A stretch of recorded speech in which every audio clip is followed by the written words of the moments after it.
कदम चले। ये वेद की बात है, 2 कदम चले कि मैं हर जन्म में नाना प्रकार के अवतार लेता हूँ, तो उससे भी दूर मुझे संत करते हैं। इससे जो है सनातन धर्म के लिए बहुत फायदा है। तो गंगा जी के सारे पाप धुल जाते हैं।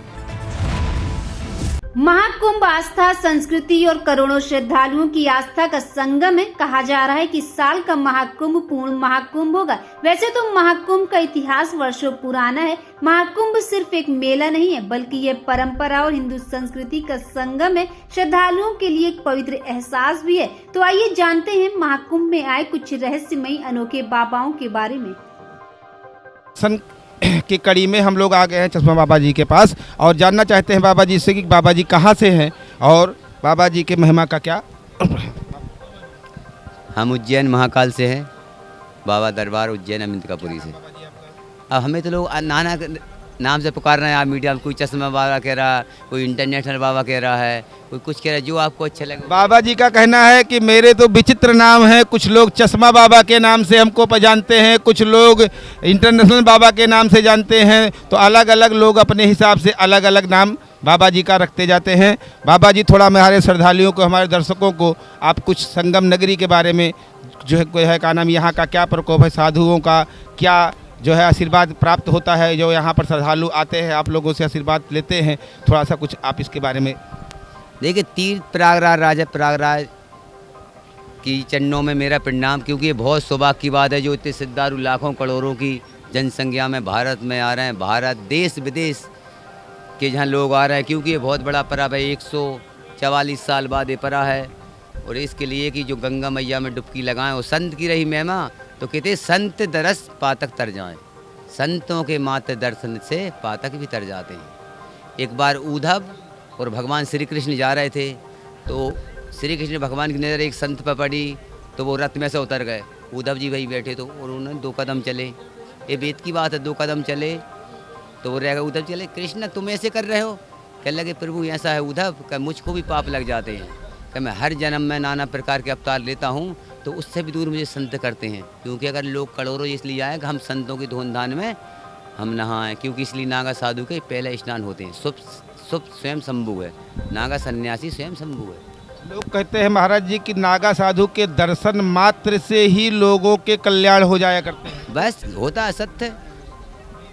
आज के रूप में, स्वरूप में साक्षात आप कह सकते हैं भगवान के स्वरूप है नागा साधु लोग। और एक चीज़ और, लोग कहते हैं कि नागा साधु लोगों के संगम स्नान करने से गंगा जी की पाप कट जाते हैं। चूँकि लोग आते हैं गंगा जी में अपने पाप को धोते हैं, लेकिन साधु लोग गंगा जी पे जो पाप लोगों के द्वारा किया जाता है, उसके स्नान करने से साधुओं के गंगा जी के पाप भी खत्म हो जाते हैं। तो आप महाराज जी से थोड़ा इस कड़ी में जानना चाहेंगे क्या? क्योंकि संतों की महिमा भगवान ने तक गाई है।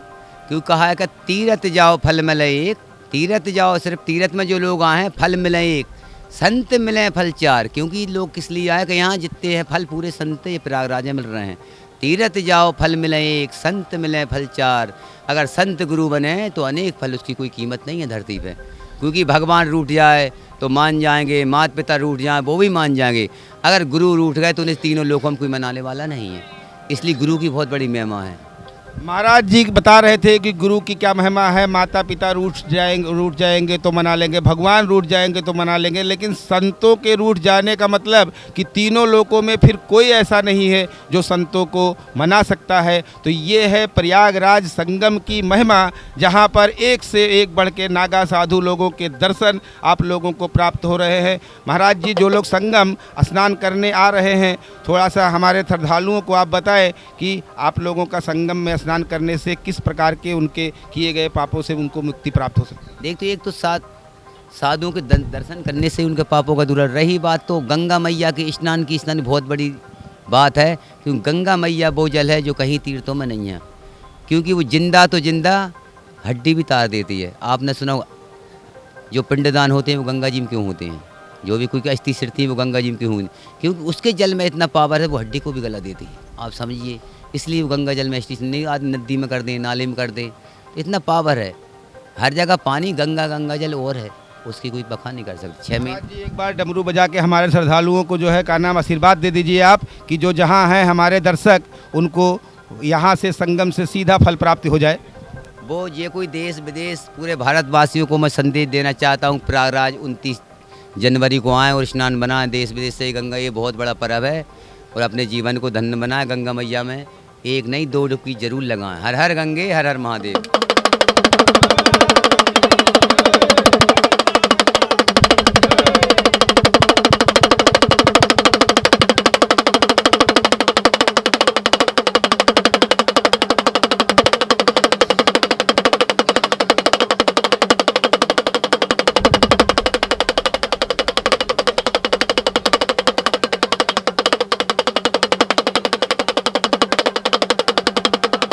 हरे हरे महादेव। हम अपने कैमरामैन से बोलेंगे बाबा जी के दर्शकों को भी, हमारे श्रद्धालुओं का भी एक बार एक फोटो दिखाए, जिससे बाबा जी के दर्शन को आतुर, हाँ थोड़ा सा एक बार दर्शन कराएं हमारे जो महाराज जी हमारे श्रद्धालुओं को बताएं कि स्नान करने से क्या फल प्राप्त होता है, और कुंभ, अर्ध कुंभ, महाकुंभ के बारे में भी थोड़ा हमारे श्रद्धालुओं को आप बताएं। वैसे तो संगम है ये, कुंभ स्नान है। कुंभ स्नान इसलिए कहते हैं, उसे स्नान तो गंगा स्नान हर समय करते हैं हमारे सनातन धर्म में, लेकिन 6 साल में या 12 साल में यहाँ जो है कुंभ मेला लगता है। कुंभ का विशेष ये है कि कुंभ के समय जो है सभी साधु संत, नागा साधु हैं, रामानंदी है, जो भी साधु हैं सनातन धर्म के, वो सभी साधु यहाँ आते हैं। और कुंभ में जो गंगा जी का स्नान का महत्व होता है, उस समय राजशाही स्नान करते हैं और देवी देवता भी हमारे नागा साधुओं में सम्मिलित होते हैं और कुछ अदृश्य साधु भी सम्मिलित होते हैं, वो स्नान करते हैं। इससे विशेष महत्व होता है। और जो पब्लिक आकर के इसमें स्नान करते हैं, स्नान करने के बाद उनका जो पाप पुण्य विनाश होता है, वो इस समय विशेष होता है ना। और विशेष का यही कारण है कि यहाँ आए, गंगा स्नान किए, गंगा स्नान के बाद साधु संतों का दर्शन किए और यथानुकूल उनका दान भी हो जाता है, जहाँ तहाँ उनका जहाँ मन करता है। तो इससे जो है सनातन धर्म के लिए बहुत फ़ायदा है, बहुत लाभ मिलता है। उनके मानसिक सारे पाप पुण्य विनाश होते हैं। और बहुतों की जो कुंभ मेला में दर्शन करते हैं, कहीं ना कहीं से सारी इच्छाओं तो नहीं कर सकते, लेकिन हर किसी व्यक्ति की एक इच्छा कुंभ मेला में स्नान करने के बाद साधु संतों के जब दर्शन करते हैं, उनमें से एक इच्छा तो जरूर उनकी पूर्ति हो जाती है। महाराज जी का कहना है कि गंगा स्नान करने से तो लोगों के पाप तो धुल जाते हैं, लेकिन इस समय कुंभ में गंगा स्नान करने से लोग जो अपने पाप को धुलते हैं, यहाँ पर जो साधु संत हैं जब वो स्नान करते हैं तो उनके स्नान करने से गंगा जी के पाप धुल जाते हैं। इसलिए कुंभ में स्नान करना ज़्यादा महत्व है पूर्ण होता है अपेक्षा सामान्य दिनों के महत्व जो है स्नान करने के अपेक्षा। तो ये महाराज जी का कहना है कि कुंभ का ये जो है महामाया है कि जिसमें साधु संत जब गंगा जी का स्नान करते हैं तो साधु संतों के स्नान करने से गंगा जी के पाप धुल जाते हैं, जबकि लोग आते हैं अपनी पाप को गंगा जी में धोते हैं। ये महाराज जी का कहना है। और महाराज जी कुछ हमारे दर्शकों को थोड़ा आशीर्वाद आप दे दीजिए। और जैसे आपने बोला गंगा जी का पाप धुल जाते हैं, तो हम सब जैसे ये साधु संत हैं, तो जो भी हमारे सनातन धर्म में पाप धोने के लिए गंगा जी में आते हैं, तो गंगा जी का पाप कहाँ धुले? तो जब गंगा जी में ये सारे साधु संत स्नान करते हैं तो गंगा जी के सारे पाप धुल जाते हैं। गंगा जी स्वयं साक्षात पवित्र हो जाती है ना। ऐसे ही जैसे निर्मल काया की तरह, उसी तरह अब वो पवित्र गंगा में फिर स्नान करते हैं। हमारे साथ साथ भगत लोग जितने आते हैं, तो ये महाराज जी का यही कहना है कि साधु संतों के स्नान करने से गंगा जी पवित्र हो जाती है। इसलिए जब इस समय श्रद्धालु स्नान करने आते हैं तो पवित्र गंगा जी में स्नान करते हैं, क्योंकि जो लोगों के पाप गंगा जी में धोए जाते हैं, उस पाप को साधु संतों के स्नान करने से वो पाप खत्म हो जाता है गंगा जी से। गंगा जी निर्मल हो जाती है, गंगा जी स्वच्छ हो जाती है। इसलिए सभी श्रद्धालुओं को संगम के समय यानी कुंभ के समय या महाकुंभ के समय स्नान अवश्य करना चाहिए और साथ में साधु संतों के दर्शन भी करने चाहिए।